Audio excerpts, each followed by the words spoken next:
actually Nahida, aren't you? Paimon felt like Catherine was acting weird when we met at the Sub-Zero's festival.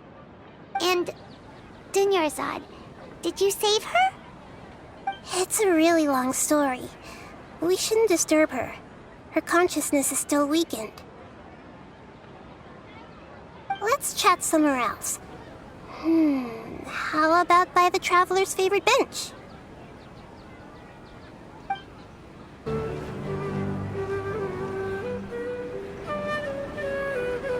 Let's talk about Dunyarzad first. It's such a relief that she's all right. After we parted on the last day of the Sub-Zero's festival, I left the city and saw what the Traveler had described. Among the countless dreams, I found one that was growing fainter and fainter. This proved my suspicion. Once Dunyarzad could no longer bear the Akasha harvesting her dreams, her consciousness began to dissipate. But this also meant it escaped the Akasha's control. Such a small fragment of consciousness can't last for very long, though. It will return to its original dream, where both will gradually fade until they completely disappear. I used all the power I had to keep her dying dream alive as long as possible, but it still wouldn't have lasted for much longer if it hadn't been for you two breaking the samsara. So it looks like we did manage to save Dunyarzad in the end. And not a moment too soon. Huh? Why are you two smiling so happily? I thought you'd be so moved that you'd start crying. I need to spend more time observing human emotions. Both are fine. Everyone reacts differently. All right. You two must have a lot of other questions for me, right? After all, you saved my faithful believer. As your reward, I will answer any and all questions. At the Avidia forest, there was this incense that made the Traveler fall unconscious and dream of a huge tree and a red sky. You also heard someone's voice, right? It said world and forget me.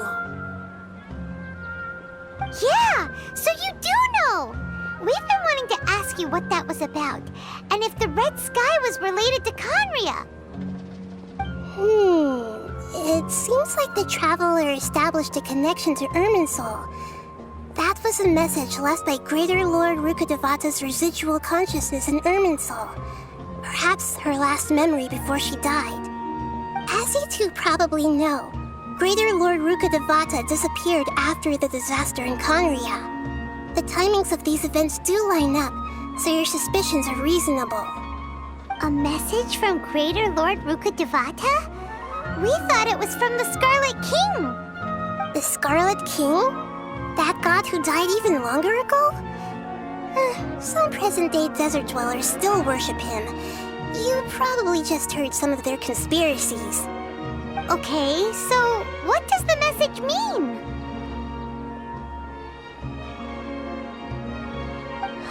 I still haven't managed to decipher it. Even the Akasha isn't currently capable of doing that.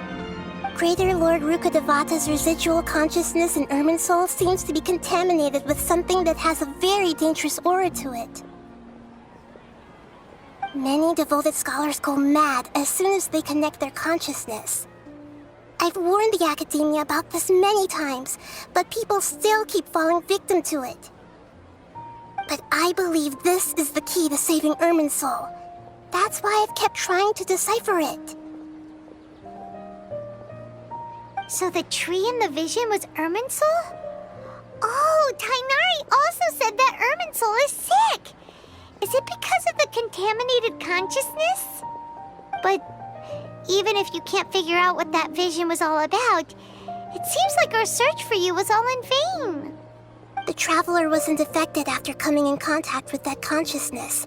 I've never seen anyone like that. With you here, we may have a chance at deciphering it. No, we must decipher its secrets. I've already eliminated all other factors that might affect Irminsul. This is the only one left.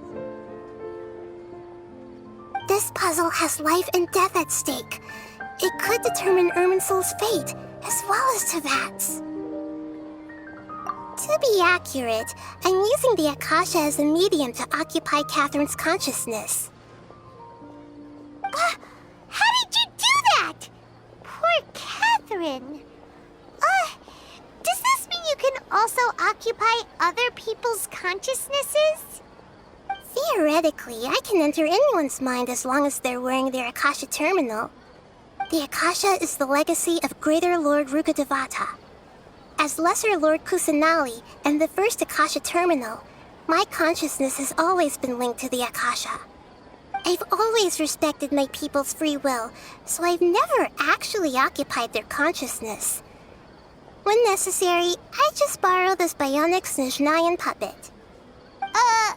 Hold on. Did we just learn some deep, dark secret? So Catherine is... No wonder Paimon felt something was off about her. What about your own body? Why do you need to borrow other people's? Don't you live in the sanctuary of Surasthana? That story begins a long time ago. After Greater Lord Rukkhadevata disappeared, the sages found my newly born self and took me back to Sumeru. At that time, I was young and weak. The sages kept me in the sanctuary of Surasthana, ostensibly for the sake of protecting me. But I've hardly heard from them since. However, I do understand that they had hoped to find Greater Lord Rukkhadevata instead of me, a symbol of her passing. So, the sages basically put their new Archon under house arrest? How dare they!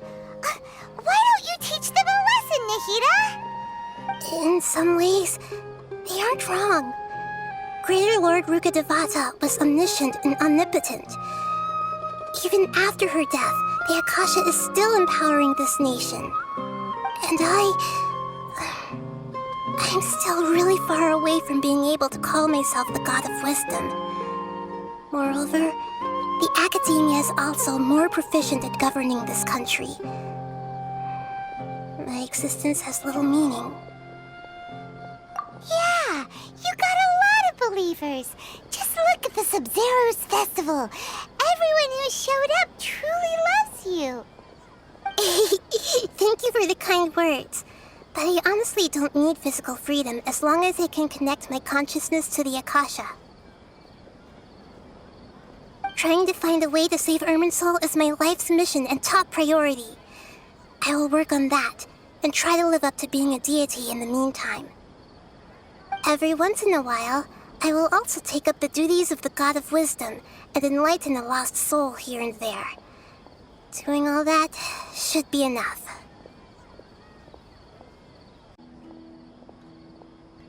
There's never been any big problems with the Academia's governance of Sumeru.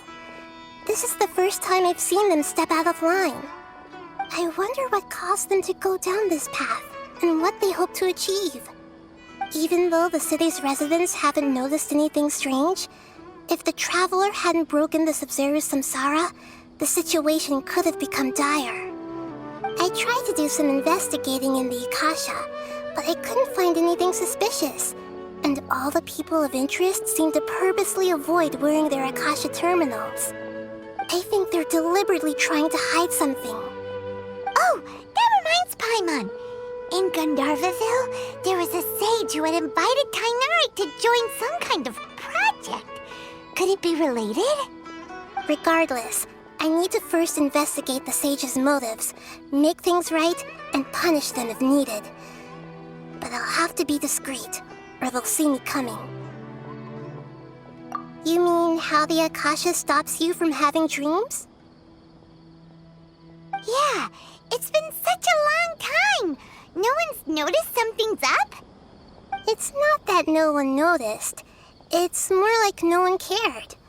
Ultimately, it's all rooted in the sage's misdirection. Misdirection?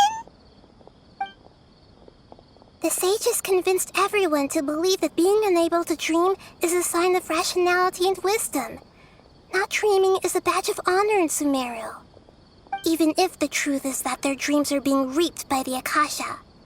With their propaganda in place, The sages can maximize their use of the Akasha to facilitate their research. Besides, Greater Lord Rukkhadevata must have created the Akasha in the hopes that it could be used to its full potential. That's why I've never come out strongly against this. Anyway, the perspective advocated by the sages drowned out any voices of doubt. By now, even those who never use Akasha terminals find it too shameful and embarrassing to talk about their dreams. Got it! I hope my answers were satisfactory, seekers of knowledge. To be honest, maintaining Dunyarzad's fading dream took a lot of mental energy. I think I may need to rest for a while. Oh, and you don't need to worry too much about the sage's activities for now. The Akasha won't be able to conduct another project on the scale of the Sub-Zero's Samsara in the immediate future. Go and get some sleep. Leave everything to us. What a relief. This is truly the most exhausting birthday I've ever had. Traveler? Paimon? Why am I here? Do either of you know? Maybe you were sleepwalking. You know you can't wake up a sleepwalker. We happened to walk by, so we thought we'd wait for you to wake up. I see. Huh. I should visit my maintenance personnel sometime. Oh, I'm fine. I better go. Thank you.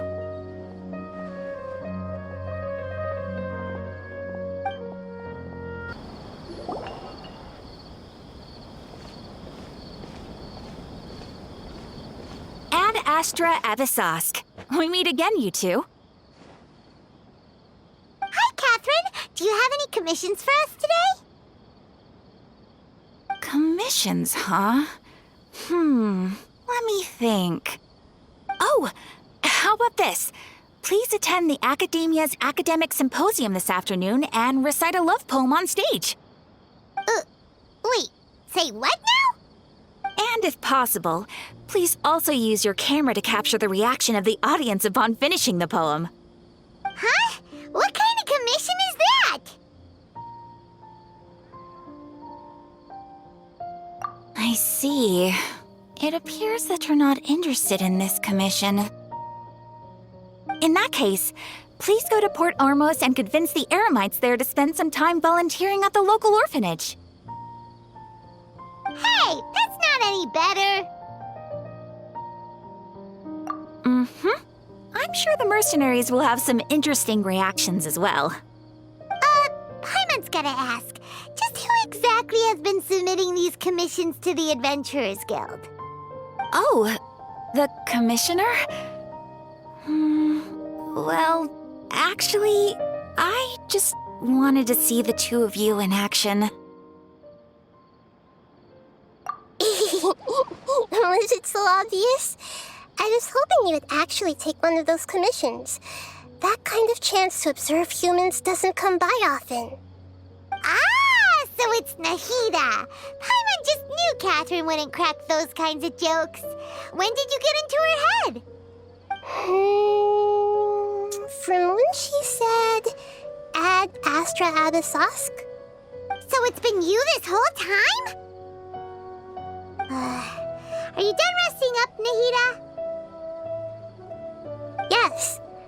I've been sleeping ever since we parted ways, and I even had a really, really long dream. It was another dream about the Sub-Zero's festival, except it was a happy one. In my dream, I was sitting in the middle of a flower terrace, and everyone in Sumeru City was holding hands as they danced in circles around me. They danced round and round, and everyone looked really happy. I also got to sit on a gigantic flower carriage. Ferris, the Knight of Flowers, raised me really, really high above the ground, and I was throwing an endless amount of Yalda candies at the children. You know, Nahida, Maybe your dream is how the Sub-Zero's festival really should be. It's meant to be a joyous time where everyone gets together to celebrate your birthday. Huh? Wasn't I describing a really happy dream? Why are you both looking at me like that? Wait, could this be an example of the emotion known as pity? No, we aren't pitying you. That would only make everything worse. We just don't want you to feel too sad. By the way, have you had a chance to visit Dunyarzad? How's she doing? The Homianis haven't allowed any visitors after the festival, so we haven't been able to check on her. Yes, I paid her a visit right after I woke up. She was resting at the time. Her condition is stabilized. However, since Elazar is a manifestation of the withering on the human body, we can only cure it by finding a way to take care of Irminsul's own withering. But for the moment, our top focus should still be figuring out what the sages are up to and what they're planning. Right. Who knows what'll happen if they manage to pull off another scheme like the Samsara of the Sub-Zero's festival? So our first priority should be investigating and putting a stop to the sages' activities. As for how we should pull that off, let's discuss it somewhere else. There are too many adventurers around here. Oh, good point. Sorry, adventurers. We're gonna be borrowing Catherine for a little while.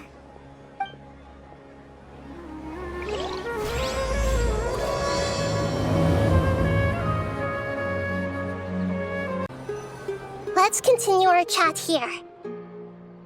Okay, so do you have any ideas on how we can investigate the sages, Nahida? Actually, I've already done a little bit of work on that. But for now, I want to hear your thoughts.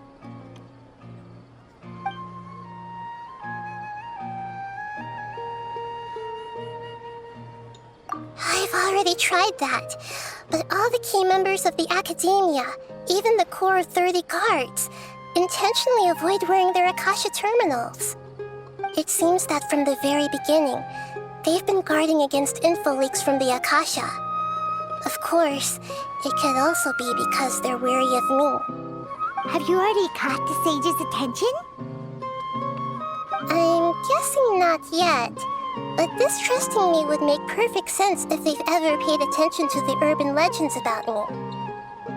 In any case, I probably can't take over their minds directly.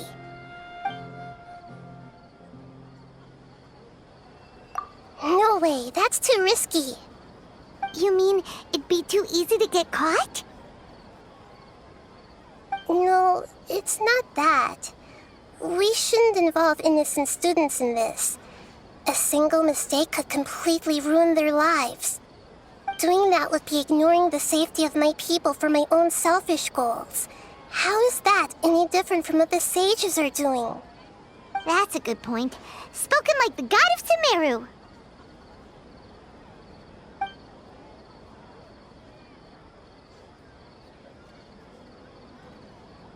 We're in the dark as of now. Since we still don't know anything about their goals, any rash move could tip them off and lead to terrible consequences. After all, every person in Sumeru City is one of their hostages. Are we really out of ideas? Nahida, you're super smart, so you already have something in mind, right? Don't keep us in suspense. Spill the beans already. According to a popular theory from the Vahumana Darshan of the Academia, rejecting impractical motions at the beginning of a planning session will give more weight to the actual proposal. Okay, but aren't you the god of wisdom? You don't have to use that kind of gimmick to make us take your ideas seriously. Well, I've been thinking that if I can't directly possess the leaders, and if I can't get ordinary people involved, then I should find someone who's already involved, but hasn't decided to side with the sages. You're saying we should recruit a spy? That does sound like it could work. Oh, before coming back, we met someone named Alhaitham. He seems like he acts alone, and he likes doing stuff behind the Academia's back. They probably aren't in cahoots. Actually, I already have someone in mind. Do you still remember that female scholar named Setaria? Setaria. Paimon remembers now. Isn't she the one who's always trailing behind the Grand Sage of the Academia? We ran into her basically every time the Sub-Zero's festival repeated itself. You could even say we're old enemies by now. Paimon still remembers the smug and mean way she always spoke to Nilou. I've always liked observing all kinds of people, and Setaria has always stood out from the crowd. She was born in the desert and was hailed as their greatest genius. Her academic gifts allowed her special admission into the Academia, and also gave her the opportunity to serve as the sage's assistant. Oh, Paimon didn't know she was from the desert. She must be pretty special then. Paimon feels like most of the desert dwellers around the city are working as mercenaries. The name Setaria means star. When she lived in the desert, she shone like the brightest star in the night sky. Later on, she was chosen by the sun. The star was given a place in the daytime sky to complement the sun's dazzling light. Soon after, the star witnessed the sun scorching the earth, which brought forth many disasters. The star began to waver. Instead of staying beside such a sun, wouldn't it be better to return and light up part of the night sky? But in the end, she couldn't give up the radiance of daytime. To cope with her shame, the star buried her guilt and closed her eyes. From the sound of it, Setaria's just hung up on the research opportunities here. But she doesn't really support the Academia. She still feels guilty about not doing more for the desert, right? She's just running away from her problems. Indeed. When they are presented with complex moral issues, many people will simply plug their ears and go with the flow until the problem can't be fixed anymore. She's suppressing a lot of guilt, but before she realized it, she had already become the sage's accomplice. She can't deny her part in their schemes anymore. Right. We must somehow make her face her problems again. That way, not only can we get useful intel from her, but she can also use it as an opportunity to redeem herself. From my past observations, Setaria will take a day off from the Academia every 10 days to do some shopping in the city. Tomorrow afternoon just happens to be a shopping day for her. That'll be our chance. To prepare, let's go check out some of her favorite spots and have a quick chat with a few of the vendors there.